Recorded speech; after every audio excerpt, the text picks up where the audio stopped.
Yo, where is Decay? Yo, Decay, you down here, dude? Yo, Decay, you down here? No. Decay? Yo, is Decay in here? Yo, Decay, you in here? No. Decay isn't in here. Yo, have you seen Decay? You haven't seen Decay? Well, then there was a whole weekend where he didn't show up, but he was at the Justice facility and he didn't even play a game. No, okay, I won't keep looking for him. Let's hope he shows up soon, though. They kind of need him, actually. Washington Justice. Where's Decay at? Where's Decay? This entire weekend could have been maybe a little bit better if you had Decay. Now, hey, I'm not there behind the scenes. Maybe this is just a familiar feeling that I'm just... I don't know. It feels very familiar right now. I just don't... I can't put...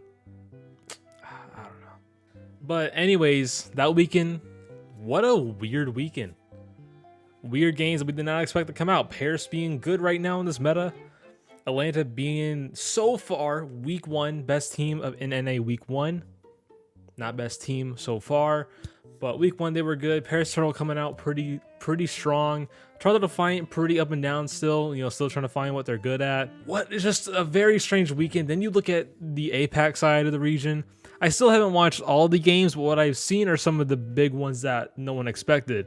Like NYXL being very good, actually. I did a VOD review. If you want to go back and watch that VOD review, or if you want to see more VOD reviews, go over to my Twitch. I'm going to see if I will do it more. I mean, it was all right. I kind of liked it, but we'll see. But it was just straight up different this past weekend, and I'm very excited to see what this weekend brings out. Teams like Dallas Fuel, the San Francisco Shock, the new Vancouver Titans we may end up seeing, and we'll get to that later in this video, and maybe Shanghai Dragons, but more on Vancouver Titans. So yeah, that's Washington Justice for the weekend. I mean, Decay wasn't used at all. I think Decay would have helped them out a lot in that weekend. I mean, Jerry, he was good, but there was a lot of flexibility issues with Jerry being in there and not Decay, because you could have seen Decay maybe playing a certain hero Jerry's not that good at with Assassin, and Assassin looked really all over the place, not playing Decay as usual. I mean, Assassin has been kind of underwhelming so far this season compared to what we've seen in the past, but Assassin has looked pretty decent when Decay is in the game instead of Jerry, so there's some question marks here at the team and all around the team in general. I think we'll see what Justice does more in the future if Decay is used, but this is feeling very familiar like it was last year. On to another topic is Jake playing for the Houston Outlaws. He is doing what he said he would be doing, the last couple of years. He said he should have been a support player, and he is doing it. He did play Brig a couple of times, which was kind of expected for Jake to at least play a Brig role somewhere in this team, but no, he brought out the full-on Mercy. And may I say, kind of was rough. It was kind of rough. Positioning wise, he did decent at that. Using Valkyrie in certain times were understandable if you're kind of newish to Mercy for like maybe a year, but it was good enough to get the job done in a sense. But there's a lot of support things going on here with the Houston Outlaws with Juby and Jake. I mean, Juby's Mercy also hasn't been that impressive, what we have seen, and then Jake's in there playing his Mercy. And the obvious thing why Jake is in these games is because of shot calling. Every time we saw the cams go back to the Houston Outlaws in-game, after game, Jake was doing his normal thing, talking all the time, being a leader, which I like. It makes sense having Jake in, playing a role super easy as Mercy, being in there and just being an IGL, in-game leader. It was really good for Jake to do that, and it may fit Jake more in the future for Houston Outlaws. I'd still love to see Juby in there in case they want to switch to a Lucio comp or just something, something different with Juby being in there. But I get it. Jake's very, very important. This is the thing we talked about early in the offseason. Jake is a very good, leader in game. He just needs to be in game for that, and he has switched his role to, playing support. But yes, he does play the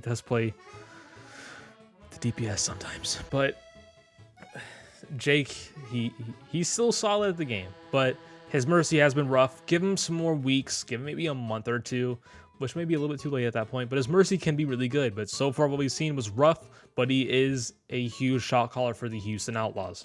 Now let's get into some news, and some crazy news with this for Vancouver Titans, the Shanghai Dragons, and to end it off, my predictions. But I'm not going to go over like I do all my times with predictions. I'm just going to show a picture of my predictions, and that's it.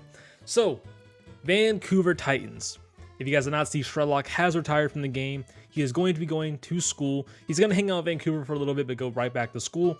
But he is retiring. Sad to see Strelak go for me. I think this guy had a lot of potential. He was just on a not so good team.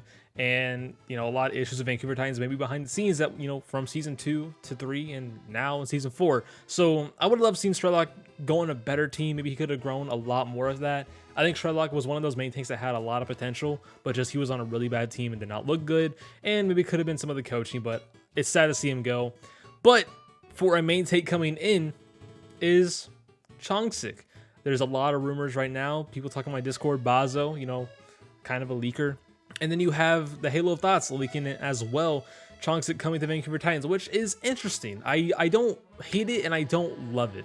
I think he could be an upgrade for Shredlock, but we haven't seen Changsik play in a minute, especially professionally. We have not seen him play in a minute. You know, he played on Fusion University, and a lot of people saw Changsik as one of the weaker links on Fusion University because he had such an insane roster on this team back in the day. So it's very hard to see Changsik, see if he was a good main tank or not. And Changsik did not end up playing the game professionally for a year or two. So now he's being signed to the Overwatch League, playing on the Vancouver Titans. I'm interested. I'm not going to throw out that he's going to be a awful main tank. I'm not going to throw out he's going to be a massively, insanely good main tank. I'm going to throw out there that he has potential to bring something to the Vancouver Titans. Maybe some more map wins, maybe a win or two, but do not have high hopes just yet that he will change the Vancouver Titans. There's a lot of more things to change on this team, especially when it comes to flex support. I love Roof and all. He deserves to be in the Overwatch League, but he's still probably the worst flex support in the league, if not bottom 3. I don't think he's the worst player in the league anymore, but he's definitely at the bottom of the rankings when it comes to flex sports. I think if you change Rolf up, there's going to be some massive changes. If you maybe change the hit scan, massive change. I mean, Dalton's been good in the past, but so far this season of the Overwatch League, he's not really brought those performances out like it has been in the past. So Vancouver Titans still needs a lot more changes. I mean, Changsik and Fried sounds nasty on paper, but we have not seen Changsik play in a minute. I think this tank though has potential to be really good, and Fire's already proved that he's good. Taro has proved that he's brought a lot to Vancouver Titans. There's a lot more changes needed for Vancouver Titans to be good. I'm talking flex sport, heck, maybe even coaching. So Vancouver Titans still has potential. Then on to the Shanghai Dragons, which the second thing I'm going to talk about, crazy, did not expect it. But the first thing, Erster has retired from the Shanghai Dragons. This sucks to see. I really want to see Erster play on a different team other than the Shanghai Dragons. This guy still had a lot of potential being that MVP back in season 2. This guy brought a lot to Atlanta Reign back in season 2, and we all had high hopes for season 3, and it came to season 3. Things happened behind the scenes. Erster did not get that much playtime, and when he did get the playtime, he did not look that good like he did in season 2. So it was really underwhelming to see Erster's career kind of go down, because everyone knows that this guy has potential to bring a lot of W's for other teams in the league. He ended up going on the Shanghai Dragons, and I said he wouldn't get playtime. People wanted to see him get playtime, though. I said it won't happen. He did not end up getting any playtime at all, except for the previous tournaments before the league started. But in the Overwatch League, he did not get that much playtime. It was sad to see, but he is retiring. But onto the replacement for Erster is... Who Are You? Who Are You is back playing the game professionally. He was retired for a minute after NYXL. Very underwhelming performance from Who Are You on NYXL, but that could have been a lot of things with coaching behind the scenes. A lot of things of Who Are You that season back on NYXL, and now he's joining these Shanghai Dragons, and I promise you he's probably going to have the exact same role as Erster, sitting on the bench, maybe being better on a hero compared to like Lip or mostly Fleta, if anything. But Who Are You is on this team. I think he may have some potential moments to have playtime. Moon's a good head coach. Who Are You could be coached up to be this top DPS player that we always wanted to see Who Are You be last year back on NYXL, and now he is playing for the Shanghai Dragons. So I have hope for Who Are You to get some playtime. I don't see it happening anytime soon, though. But Fleta has been incredibly good for the Shanghai Dragons this last season, and I don't see them ever taking out Fleta unless he is sick or doesn't want to play a certain hero in this meta, anything like that. That's it for Who Are You. I really don't see Who Are You getting any playtime. But that is it for my little recap of the weekend and the news. And if you want to see my predictions, here they are. I'm not going to go over why I chose them. It was really hard to actually make these predictions too. After the week we just saw with the APAC games, the NA games, I was just going with what my gut was telling me to go. 3-2 on some games, 3-1 for some, 3-0 for some teams. I don't. It was just a crazy time to predict after what we just saw last weekend in this meta too. The meta's not really 100% just yet what we saw in week 1. That's definitely going to change a little bit in week 2, and I think we'll have the definite meta late week 3 or early week 4.